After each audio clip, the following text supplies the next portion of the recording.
નમસ્કાર દર્શક મિત્રો, રિયલ સમાચારમાં આપનું સ્વાગત છે। સમાચારોની શરૂઆત કરતા પહેલા એક નજર કરીએ આજના મુખ્ય સમાચાર પર।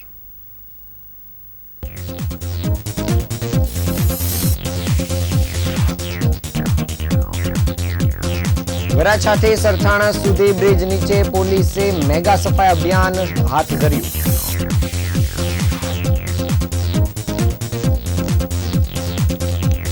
નર્મદ યુનિવર્સિટીની પરીક્ષામાં વિદ્યાર્થીની એઆઈ ટૂલની કોડિંગના જવાબો લખતા પકડાઈ। ઈચ્છાપુરની ગ્રીન ડાયમંડ કંપનીના રત્ન કલાકારો હડતાલ પર ઉતર્યા।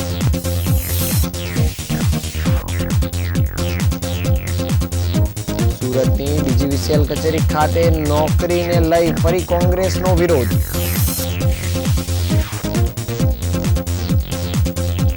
ડિંડોલી પોલીસે ગાંજાના જથ્થા સાથે 2 આરોપી અને 1 બાળકિશોરને પકડી પાડ્યા। નવસારીનું મેદાનને કોન્ક્રીટ મુક્ત કરવાની માંગ સાથે રમતવીરોનો વિરોધ કરાયો।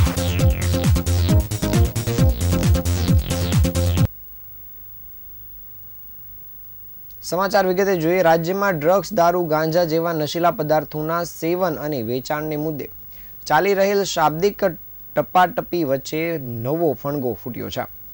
સુરતના સરથાણા વિસ્તારમાં આવેલા બ્રિજ નીચે જાહેરમાં જુગાર, ગાંજાનો અડ્ડો ચાલતો હોવાનો વિડીયો વાયરલ થયો હતો અને વિડીયોમાં 10 વર્ષનો બાળક ખાટલા પર સૂતા જાહેરમાં ગાંજો વેચતો હોવાનું અને બ્રિજ નીચે જ જુગારધામ ચાલતો હોવાના ઘટસ્ફોટ થયા હતા। એટલું જ નહીં, સમગ્ર પ્રકરણમાં પહેલા જાગૃત યુવાનો દ્વારા ભાજપના જ ધારાસભ્ય મેદાનમાં ઉતરી આવ્યા હતા।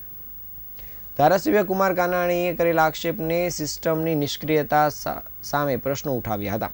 ત્યારે વિપક્ષ નેતા પાયલ સાંકરિયાએ પણ પોલીસ અને પાલિકા કમિશનરને આ બાબતે આવેદનપત્ર આપી તાકીદે પગલાં લેવાની માંગણી કરી હતી। ત્યારબાદ સક્રિય થયેલા મનપા તંત્રએ મોડી સાંજે દબાણ દૂર કરવાની કામગીરી શરૂ કરી હતી, જે રાત્રે સુધી ચાલી હતી। રાત સુધીમાં વરાછાથી લઈને સરથાણા સુધી બ્રિજ નીચે ગેરકાયદેસર રહેતા 250થી વધુ લોકોને હટાવવામાં આવ્યા હતા। આ સાથે જ અલગ અલગ રીતે કરવામાં આવેલા દબાણને પણ દૂર કરાયા હતા। પોલીસ અને પાલિકાની આ કામગીરી રાત સુધી ચાલી હતી અને પોદાર આર્કેડથી લઈ સરથાણા જકાતનાકા સુધીના 7.5 કિલોમીટરના રોડ પર આવેલા બ્રિજની નીચે વરાછા, કાપોદ્રા અને સરથાણા પોલીસ દ્વારા ગેરકાયદેસર વસવાટ કરતા લોકોને દબાણોને પાલિકાએ ને સાથે રાખી હટાવવામાં આવ્યા હતા। રાત સુધીમાં 250થી વધુ ગેરકાયદેસર રહેતા લોકોને હટાવવામાં આવ્યા હતા। આ સાથે જ 3 વ્હીલવાળી માલવાહક રેકડી, ઘર વખરી સામાન 4 વ્હીલ રેકડી, આ ઉપરાંત સાઇનબોર્ડ, પથરણા સહિતના દબાણો હટાવાયા હતા।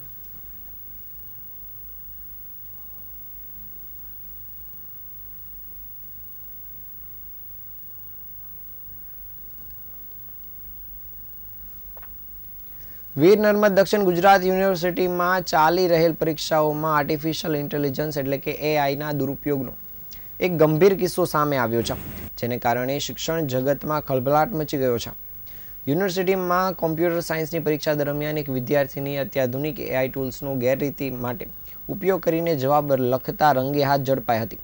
પ્રાપ્ત માહિતી અનુસાર યુનિવર્સિટીના પરીક્ષા વિભાગની કોમ્પ્યુટર સાયન્સ અને એઆઈ ફેકલ્ટીના કેટલાક વિદ્યાર્થીઓ પરીક્ષામાં પાસ થવા માટે હાઈટેક ગેજેટ્સ અને આર્ટિફિશિયલ ઇન્ટેલિજન્સ ટૂલ્સનો ગેરરીતિપૂર્વક ઉપયોગ કરી રહ્યા હોવાની આશંકા હતી। તપાસ દરમિયાન પરીક્ષા સ્ટાફ દ્વારા એક વિદ્યાર્થીનીને ગેરરીતિ આચરતા પકડી પાડવામાં આવી હતી। આ વિદ્યાર્થીની કોડિંગ સંબંધિત જટિલ પ્રશ્નોના જવાબો સીધા એઆઈ પ્લેટફોર્મ પાસેથી લાઈવ મેળવીને પોતાની ઉત્તરવહીમાં લખી રહી હતી। પરીક્ષા ખંડમાં આ પ્રકારની આધુનિક ગેરરીતિ ઝડપાતા યુનિવર્સિટી સ્ટાફ પણ ચોંકી ઉઠ્યો હતો। આ ઘટનાએ સમગ્ર શિક્ષણ જગતમાં એક મોટી ચિંતા ઊભી કરી છે। વિદ્યાર્થીઓ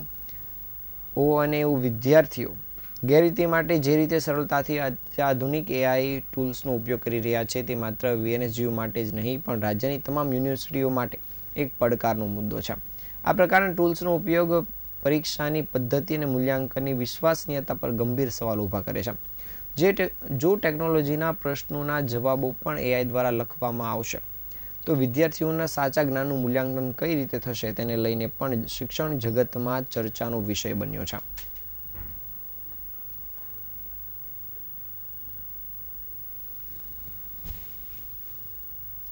સુરતનો હીરા ઉદ્યોગ પહેલેથી જ મંદીનો સામનો કરી રહ્યો છે, ત્યારે વધુ એક વિવાદ સામે આવ્યો છે. ઈચ્છાપુર સ્થિત જાણીતી એવી ગ્રીન લેબ ડાયમંડ કંપનીના રત્નકલાકારોની મજૂરીના પ્રતિ કેરેટ ભાવમાં કપાત થતાં 100થી વધુ કારીગરોએ હડતાલ પર ઉતરી ગયા હતા અને કંપનીની બહાર વિરોધ પ્રદર્શન કર્યું હતું. જોકે વિવાદ વધતા એક બાજુ માલિકે કહ્યું હતું કે ભાવ ઘટાડો કરાયો નથી. જોકે મેનેજરે તમામ રત્નકલાકારોને ઓડિયો મેસેજ મોકલી કહ્યું હતું કે એ જ ભાવે પાછા આવી જાવ. ત્યારબાદ રત્નકલાકારો પાછા નોકરી પર પરત ફર્યા હતા. રત્નકલાકારોનો આક્ષેપ છે કે કંપની દ્વારા પ્રતિ કેરેટ રૂપિયા 250 જેટલો ભાવ તોડવામાં આવ્યો છે, જેના કારણે તેમની રોજીરોટી પર સીધી અસર થઈ છે. રત્નકલાકારોના જણાવ્યા અનુસાર હીરા ઉદ્યોગમાં મંદીની અસર પહેલેથી જ જોવા મળી રહી છે અને દિવાળી પહેલા પણ ભાવ તોડવામાં આવ્યા હતા, જેના કારણે કારીગરોની સ્થિતિ કફોડી બની ગઈ હતી. જ્યારે હવે ક્રિસમસના તહેવારને ધ્યાનમાં રાખીને ઉદ્યોગમાં થોડી તેજી આવવાની આશા જાગી છે. તેવામાં પ્રતિ કેરેટ રૂપિયા 250નો મોટો ભાવ કપાત થતાં રત્નકલાકારોમાં ભારે રોષ જોવા મળ્યો છે. 100થી વધુ કારીગરો વહેલી સવારે કંપનીના ગેટ બહાર એકઠા થયા હતા અને વિવાદ વધતા કંપનીના માલિક મુકેશ પટેલ, જેમની કંપની લેબ ગ્રોન ડાયમંડ બનાવે છે, તરફથી સ્પષ્ટતા કરવામાં આવી હતી કે હાલમાં કેટલાક કર્મચારીઓ છેલ્લા ઘણા સમયથી મોડા આવતા હતા, જેના કારણે તેમના પગારમાં કપાત કરવામાં આવી છે, ભાવ તોડવામાં આવ્યા નથી. આ green lab diamond company Mukesh Patel નામના માલિકની છે અને આ જ કંપની અયોધ્યામાં રામ મંદિર માટે ભગવાન રામના આભૂષણો તૈયાર કરવાના કામ સાથે પણ જોડાયેલી છે.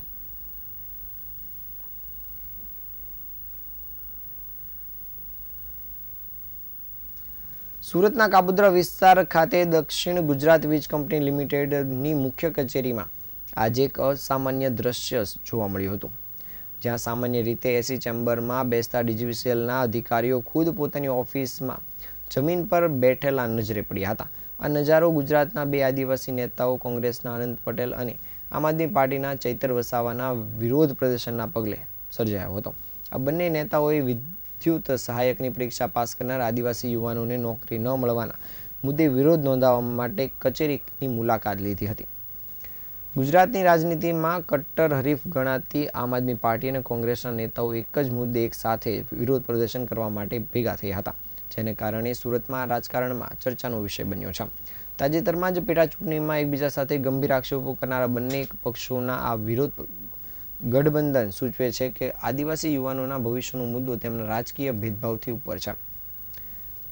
વિદ્યુત સહાયકની પરીક્ષા પાસ કરનાર લગભગ 1800 જેટલા યુવાનોને હજુ સુધી નોકરી મળી નથી. આ યુવાનોના હક માટે લડવા અનંત પટેલ વાંસદાના કોંગ્રેસ ધારાસભ્ય અને ચૈતર વસાવા ડેડિયાપાડાના આપના ધારાસભ્ય ડીજીવીસીએલ કચેરી ખાતે પહોંચ્યા હતા. પ્રશ્નોનો યોગ્ય જવાબ ન મળતા બંને નેતાઓ ત્યાં જ જમીન પર બેસીને વિરોધ શરૂ કર્યો હતો. આ અનોખા વિરોધ પ્રદર્શનને જોતા ડીજીવીસીએલના બે અધિકારીઓ પણ તેમની સાથે વાતચીત કરવા માટે જમીન પર બેસી ગયા હતા, જે આ ઘટનાનો સૌથી નોંધપાત્ર ભાગ રહ્યો હતો. ગુજરાત વીજ કંપની લિમિટેડ દ્વારા ભરૂચ, નર્મદા, સુરત અને વલસાડ 3 વિભાગો થઈને ઇલેક્ટ્રિકલ આસિસ્ટન્ટની ભરતી પાડી હતી. એમણે 22/12/2024ના રોજ પોલ ટેસ્ટ પણ અહીંયા લીધો હતો અને 19/1/2025ના રોજ લેખિત પરીક્ષાઓ પણ લીધી. ત્યારે એમણે એવું કીધું કે 1800 થી 2000ની વેકેન્સી છે ને અમે આસિસ્ટન્ટ ઇલેક્ટ્રિકલને ભરતી કરીએ છીએ. ત્યારે હજારો યુવાઓએ એમાં ભાગ લીધો, પરીક્ષા આપી, પાસ થયા. 1864 લોકોનું મેરિટ લિસ્ટ પણ બની ગયું અને એમણે કીધું કે અમે મહિનાની અંદર એમને જોબ માટે ભરતી કરી લઈશું. બાદમાં આજે 10 મહિના થઈ ગયા, પછી પણ એ લોકોની ભરતી થઈ નથી. અમે વચમાં રજૂઆત કરવા માટે અહીંયા આવ્યા હતા.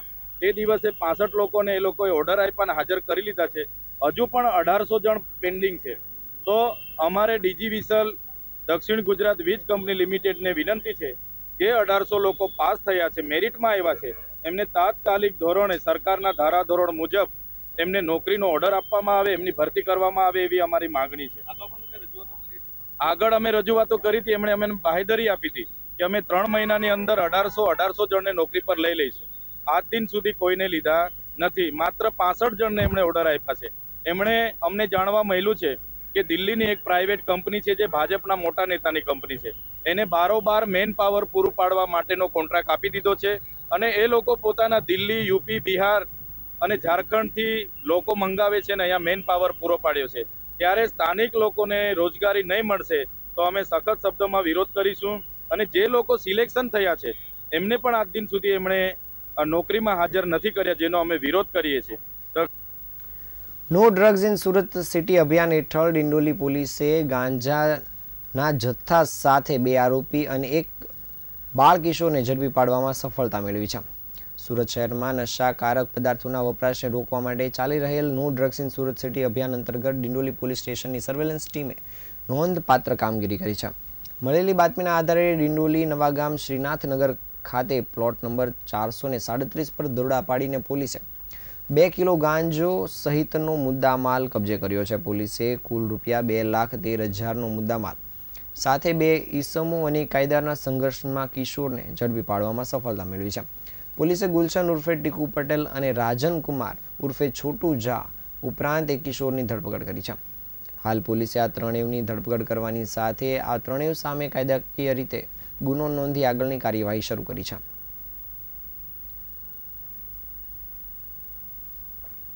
નવસારીનો ઐતિહાસિક લુસીકુઈ મેદાન હાલમાં વ્યાપારીકરણ અને કોન્ક્રીટ બાંધકામના પ્રસ્તાવને કારણે વિવાદમાં આવ્યું છે. શહેરના કોન્ક્રીટ બાંધકામના પ્રસ્તાવને લઈને રમત મંડળો અને રમત પ્રેમીઓએ કલેક્ટર અને મહાનગરપાલિકા સમક્ષ માંગ કરી છે કે આ મેદાનને માત્ર રમતગમત પ્રવૃત્તિઓ માટે જ ફાળવવામાં આવે અને કોઈપણ પ્રકારનું કોન્ક્રીટ બાંધકામ ન કરવામાં આવે.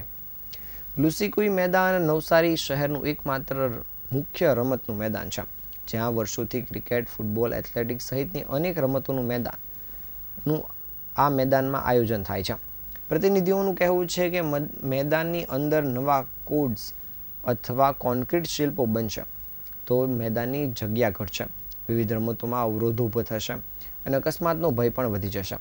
તેઓએ મેદાનની ફરતે સુરક્ષિત કોર્ડન સિસ્ટમ અને માત્ર માટીના મેદાનો જ બનાવવા વિનંતી કરી છે.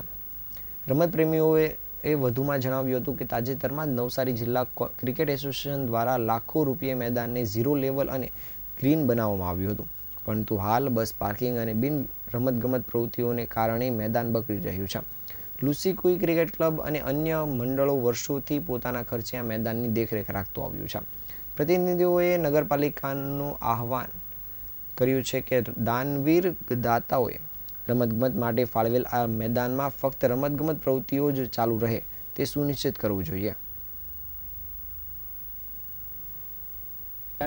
પારસી સજ્જન દ્વારા બેરામજી નસરવાનજી સિરવાઈ દ્વારા આ નવસારી નગરપાલિકાને ભેટમાં આપવામાં આવેલું અને એ ફક્ત રમતના મેદાન માટે જ આપવામાં આવેલું.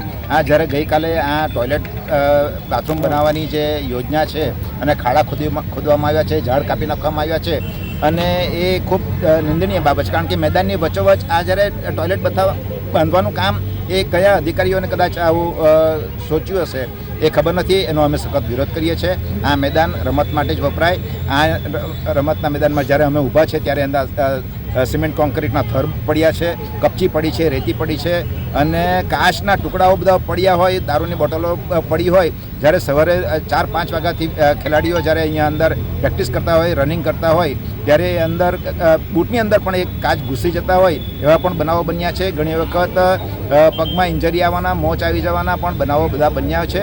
આ મેદાનને ખૂબ ડેવલપ કરવામાં આવે, સારી માવજત કરવામાં આવે અને આ ગ્રાઉન્ડને સુશોભિત કરવામાં આવે એવી અમારી નમ્ર અરજ છે. સુરતના ઐતિહાસિક ચોક બજાર વિસ્તારમાં તાપી નદીના પવિત્ર કિનારા પર સ્થિત 500 વર્ષથી જૂના એવા અને પૌરાણિક શ્રી પાતાલી હનુમાનજી તીર્થક્ષેત્રે તાજેતરમાં પાટોત્સવની ભવ્ય, ભક્તિમય અને અલૌકિક ઉજવણી કરવામાં આવી હતી. સવારથી જ તાપી કિનારે ચોક બજાર વિસ્તાર તથા સમગ્ર મંદિર પરિસરમાં ભક્તોની ભીડ ઉમટી પડી હતી અને આ ઉત્સવનું સૌંદર્ય વધારી દીધું હતું. દક્ષિણ ગુજરાતના નગરોથી લઈને સીમાડાના ગામડાઓ સુધીના હજારો ભક્તો હનુમાનજીના દર્શન અને આશીર્વાદ મેળવવા માટે ઉમટી પડ્યા હતા. જય શ્રી રામ અને જય હનુમાનના નારા સમગ્ર મંદિરમાં ગુંજી ઉઠ્યા હતા. પાટોત્સવની શરૂઆત શાસ્ત્રોક્ત વિધિ પ્રમાણે યોજાયેલા યજ્ઞ હવનથી થઈ હતી.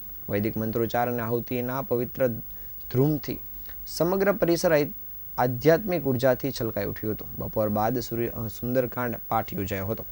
ડઝનો ભક્તો સામૂહિક પાઠમાં ભક્તિભાવપૂર્વક જોડાયા હતા. તીર્થસ્થાનોની પ્રાચીન પરંપરા મુજબ અખંડ તેલ અભિષેકનું આયોજન પણ કરવામાં આવ્યું હતું. સંધ્યાકાળે તાપી નદી કિનારે વહેલી ઠંડી પવન વચ્ચે મંદિર પરિસરમાં ભવ્ય મહાઆરતી યોજાઈ હતી. પાટોત્સવના અંતે આયોજિત મહાપ્રસાદ ભંડારમાં હજારો ભક્તોએ ભોજનનું સેવન કર્યું હતું. આખું પરિસર હનુમાનજી મહારાજની જયના નારાથી ગુંજી ઉઠ્યું હતું. સદીઓ જૂની પરંપરાને જીવંત રાખતા પાટોત્સવને ભક્તોએ ભવ્યતા અને શ્રદ્ધાથી ઉજવી એક વૈભવશાળી અને યાદગાર ક્ષણ બનાવી હતી. પાતાલી હનુમાનજી મંદિરમાં પાતાલી હનુમાનજીનો પાટોત્સવ નું આયોજન કરવામાં આવ્યું છે. સાથે સાથે યજ્ઞનું આયોજન કરવામાં આવ્યું છે અને યજ્ઞના આયોજન સાથે સાથે ગૌ માતાની પૂજા કરવાનું આયોજન કર્યું છે. હનુમાનજી મહારાજને અભિષેક કરવાનું આયોજન કર્યું છે અને સુંદરકાંડનું સુંદર આયોજન કરવામાં આવ્યું છે. આજ રોજ પાતાલી હનુમાનજી મંદિરમાં સુરત પાંડેસરામાં ગઈ મોડી રાત્રે થયેલી ગંભીર હત્યાકાંડમાં પોલીસે ઝડપી નિરાકરણ લાવ્યું છે અને આરોપીને ઝડપી પાડવામાં સફળતા મેળવી છે. પોલીસના જણાવ્યા મુજબ સુભાષ ઉર્ફે સુબડિયા લાંગીના ખૂનના કેસમાં ધીરજ ઉર્ફે કડવા અને અક્ષત કામત નામના 2 શખ્સોની ધરપકડ કરવામાં આવી છે. મૃતક અને આરોપીઓ વચ્ચે અગાઉ ઝઘડો થયો હતો અને તે જૂની અદાવતમાં બંનેએ મળીને હત્યાની યોજના બનાવી હતી. પાંડેસરા પોલીસે જણાવ્યું હતું કે બંને આરોપીઓની પૂછપરછ દરમિયાન બંને દ્વારા ગુનાની કબૂલાત કરવામાં આવી છે. તેમણે સુભાષ લાંગે પર ઉપરાછપરી ચપ્પુના ઘા ઝીંક્યા હોવાની પણ કબૂલાત કરી છે. હત્યા પાછળનું મુખ્ય કારણ જૂની અદાવત હોવાનું પોલીસ તપાસમાં બહાર આવ્યું છે. હાલ બંને આરોપીઓને કસ્ટડીમાં લઈ પોલીસ દ્વારા આગળની તપાસ કામગીરી શરૂ કરાઈ છે. આ તાજના સમાચાર. નવા સમાચાર સાથે ફરી મળીશું. ત્યાં સુધી રજા આપશો. નમસ્કાર.